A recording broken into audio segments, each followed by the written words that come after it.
Привет, физкультурники! Ну что, мы с вами продолжаем запись функциональных движений в кроссфите. И сегодня мы с вами продолжаем все те же плечи. Окей? Значит, у нас уже было видео про плечи с весами. У нас было гимнастические движения, такие более силовые, всякие отжимания на плечи.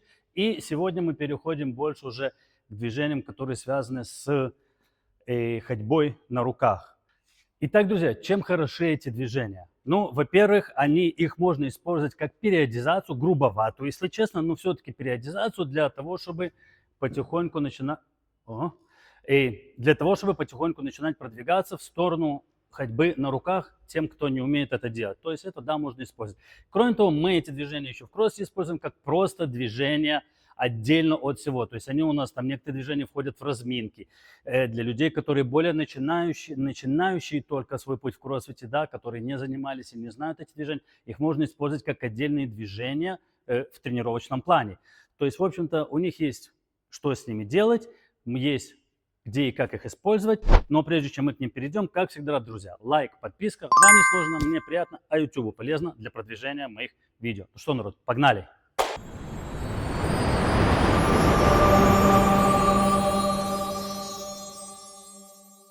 Итак, друзья, первое упражнение, которое мы рассмотрим с вами сегодня, это инчворм. Упражнение, как я сказал, одно из таких упражнений, которое мы часто его используем, скажем, в разминках, но как людям, которые только начинают тренироваться и недостаточно сильны, или людям, скажем, более возрастного уже уровня, такие упражнения можно, и, кстати, детям тоже, да, и такое упражнение можно давать также и просто как упражнение отдельное для работы. Окей, чем оно хорошо? Оно работает хорошо на заднюю цепь наших мышц, там, на растяжку их, все это касается, хорошо укрепляет плечи, кисти, окей, и очень классное универсальное такое упражнение, которое работает на очень большое количество мышц и помогает их укреплять или растягивать. Как оно выполняется? Выполняется оно, друзья, следующим планом.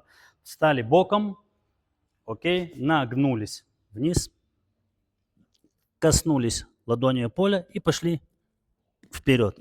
Дошли до конца, остановились. Идем назад, выпрямляемся. Еще раз, друзья.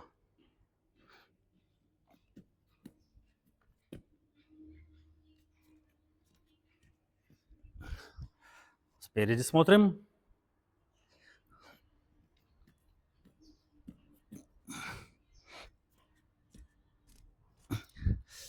Итак, друзья, что здесь важно? Здесь важно, например, когда мы опускаемся и касаемся рук пола, стараться касаться рук пола с как можно более ровными ногами, то есть как можно меньше изгибать. Понятно, что у людей, у которых плохо с растяжкой, им придется их подсгибать чуть колени. Нужно стараться, чтобы они были ровными. Окей, касаемся полной ладонью, топаем полной ладонью. Когда мы идем, мы должны чуть-чуть стараться выгибать плечи, спину и толкаться толкаться плечами все время вперед. То есть у нас плечи активные, они не пассивные сзади, они все время упираются. Окей? Это первое упражнение. Поехали ко второму.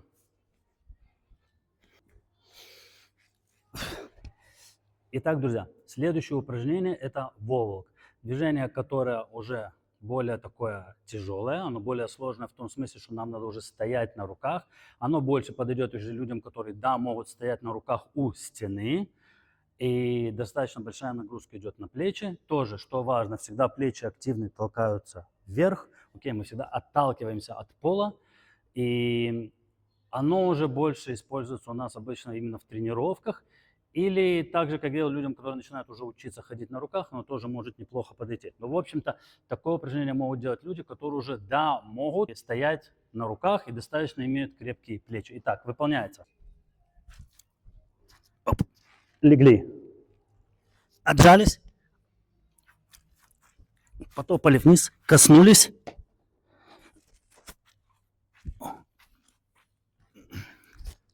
легли обратно.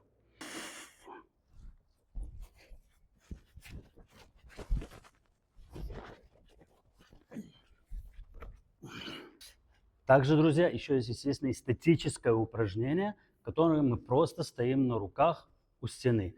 Окей, то есть мы, по-моему, я не помню точно, разбирали раньше или нет, но, как я сказал немного ранее, да, то есть это упражнение на wall walk подходит уже тем, которые могут хоть чуть-чуть, но устоять на руках. потому что дойти до стены и зафиксироваться хотя бы на секунду-две, потом вернуться, это кажется легко, на самом деле это не так легко. Поэтому у нас есть еще два упражнения, которые нужно изучать перед wall walks, перед ходьбой на руках вот этой по стене, да, оно статическое, просто стойка на руках. Первое и самое легкое – это спиной. Делается следующим образом. Встали, плечи активны, толкаемся, выпрямились, не проваливаемся, не выгибаемся, стоим ровно, толкаемся вперед. Окей, это более легкий вариант. Второй вариант более сложный. Это уже именно стоять именно носом к стенке, но это уже надо, чтобы вы могли дойти до руках. Дошли, то же самое. Встали, выровнялись, стоим ровно, плечи активные, держим. И, как я сказал, повторюсь, первое мы учим для того, чтобы хоть чуть-чуть окрепнуть и понимать, как надо стоять правильно и стоять у стены. Второе, оно чуть сложнее, и его мы учим уже после того, как мы научились ходить по стене, делать wall walk, ходьба на стену. И уже после этого, для того, чтобы можно было добраться до верха и встать, мы заходим и делаем это уже лицом к стене. Поехали дальше.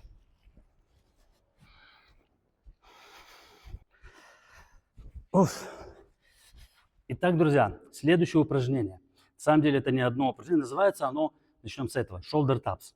Но у него есть несколько вариантов выполнения. Поэтому давайте начнем так. Самый легкий вариант это просто в стойке положении и перед отжиманием, в планке на вытянутых руках, когда мы стоим, да, это самый легкий такой первый вариант.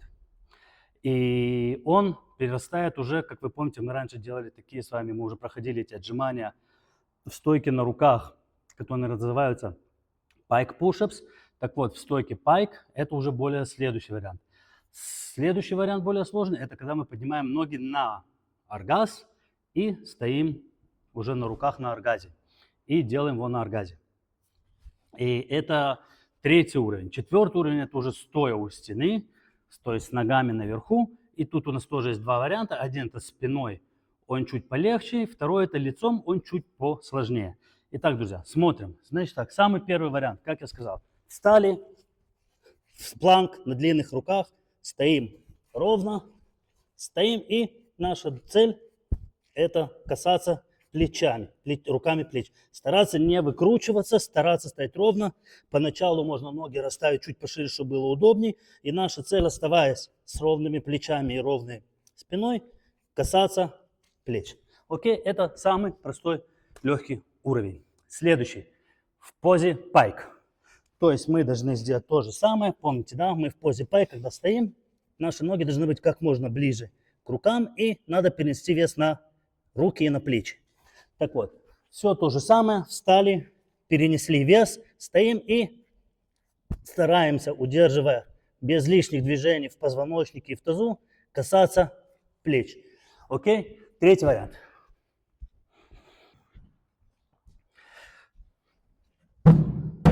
Все то же самое, как пайк. Усложняем, ставим ноги на аргаз, на бокс. Итак, что нам нужно здесь сделать? У нас есть бокс. У нас есть бокс. Мы ноги ставим на него. Кстати, кому с прямыми ногами чуть сложнее из-за мобильности, можно изначально коленями. Руки опускаем вниз, ноги выпрямляем. Наша цель стоять в такой позе, чтобы тело было как можно более ровно над руками. И вот в этой позе мы тоже касаемся. Вам так меньше видно. Встали. Опс. Поднялись, выпрямились, вес на руках и касаемся. Это уже такой более продвинутый и реально более сложный вариант, потому что это уже начинается такой сложный вариант. Потому что здесь нужно и хорошую растяжку иметь, и мобильность для того, чтобы стоять в этой позе зю, да, и удерживать практически весь вес тела вы уже держите на руках, не считая ноги. Но ноги это может процентов 40 будет от веса, а может даже меньше, чем 40, да, 30% от веса, все остальное вы держите на руках. Это уже начинает более сложный вариант быть. Следующие два последних. И самых сложных варианта это уже у стойки на руках у самой стены. Итак, друзья, здесь встали, и когда мы уже стоим, ноги чуть можно пошире изначально ставить, переносим вес на одну руку, коснулись, убрали. Переносим вес на другую, коснулись, убрали. Да? И вот таким образом мы делаем shoulder taps. Спиной к стене. Если я не ошибаюсь, чуть сложнее спиной. Когда стоишь лицом, именно, это чуть легче. Стоять и подниматься лицом. И то есть стоять на руках лицом туда чуть сложнее, потому что все время есть страх упасть на спину, и люди из-за этого боятся больше. Но именно делать shoulder taps, когда стоишь лицом, оно проще. То есть мы поднялись, коснулись практически вплотную к стене, стоим здесь, да, и касаемся плеч руками.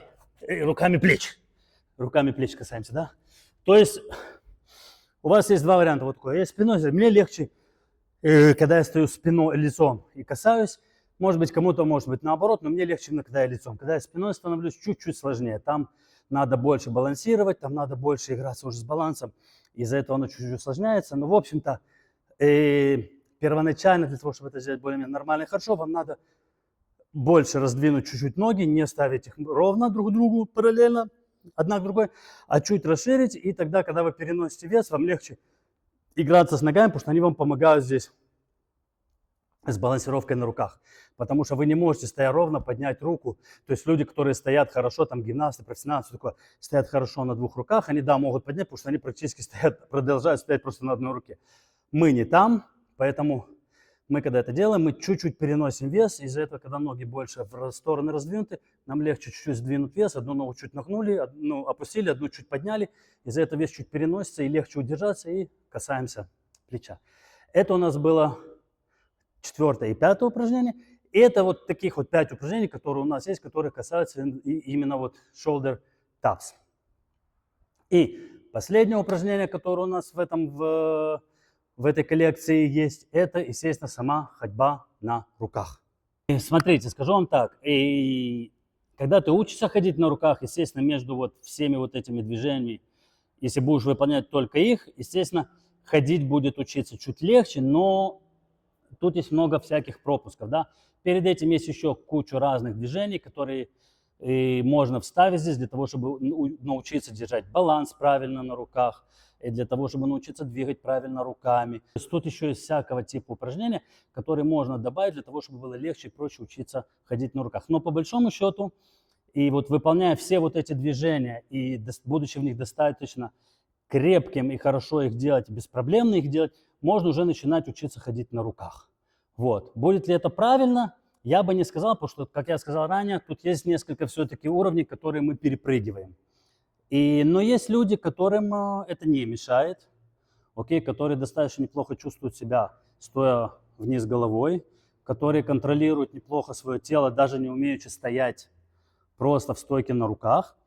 И такие люди, в общем-то, да, могут, сейчас сказать, перепрыгивать, использовать, научившись только вот эти вот вещи делать, уже можно переходить к стойке на руках. Я давно не делал, так что попробуем, посмотрим, что получится.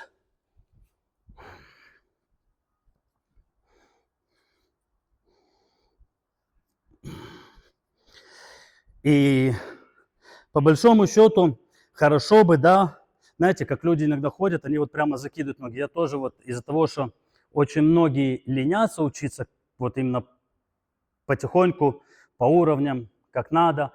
И есть такой прием небольшой, который как бы чуть-чуть обманывает, да, то есть вы толком не умеете стоять на руках, но уже хотите научиться ходить, и начинают тебя докапывать, чтобы что и как, и люди пробуют сами, и ты понимаешь, что если ты им хоть как-то не поможешь, то могут быть проблемы. Поэтому ты там начинаешь помогать людям, и один из таких вот приемов небольших, да, это для того, чтобы ходить на руках, вы вначале, если вы поднимаете нормально ноги наверх, загибая их вот как бы вот так вот, да, вперед себя, то есть в сторону движения, да, сгибая колени и загибая ноги вперед, и, может быть, даже больше чуть их заваливая, ваш вес тела начинает вас тащить вперед. Таща вас вперед, вы начинаете быстро двигать руками, и таким образом вы начинаете потихоньку ходить. Да, изначально это может быть шаг-два, но потихоньку это увеличивается, вам становится легче, вы понимаете, как поймать свое тело в равновесие для того, чтобы было легче, и потихоньку так учитесь. Это, конечно, вариант через пятую точку, скажем так, но он тоже существует. Конечно, лучше всего научиться вначале нормально, держать баланс на руках, стоять хотя бы там секунд 5-6, уметь стоять ровно, как положено, и ходить с ногами, естественно, с ровными, а не загнутыми. Я хожу чуть-чуть согнутыми вперед, потому что я все время учился через одно место, сейчас вот пытаюсь научиться нормально. И сейчас я больше уделяю времени именно стойке на руках для того, чтобы научиться в балансе. Но так как у меня вечно проблемы со спиной, я давно это не делал. Посмотрим, что получится. Опустили руки, толкнулись, выпрямились и потопали.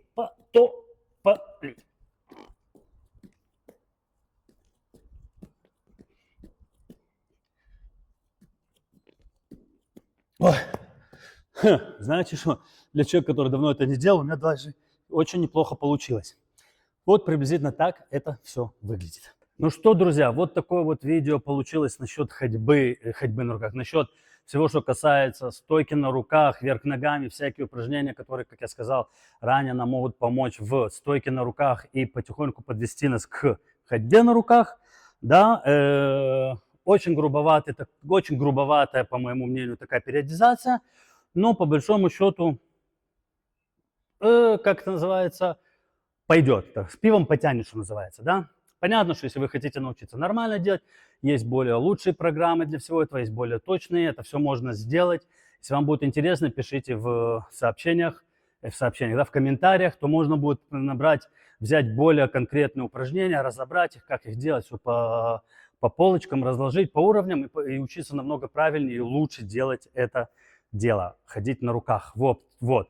Но, в общем-то, все эти упражнения вставляйте в свои тренировочные процессы, да, выполняйте их по отдельности, если вы их еще не выполняли, укрепляйте с них, и вам тогда в любом случае в будущем будет уже легче начать стоять на руках, ходить на руках и все, что с этим связано. Ну, на этом, друзья, мы будем прощаться. Как всегда, не забывайте лайк, подписка, комментарий. И очень важно, чтобы продвигать это видео дальше. Для YouTube это очень полезно. А на этом все, друзья, и да пребудет с вами сила. Пока.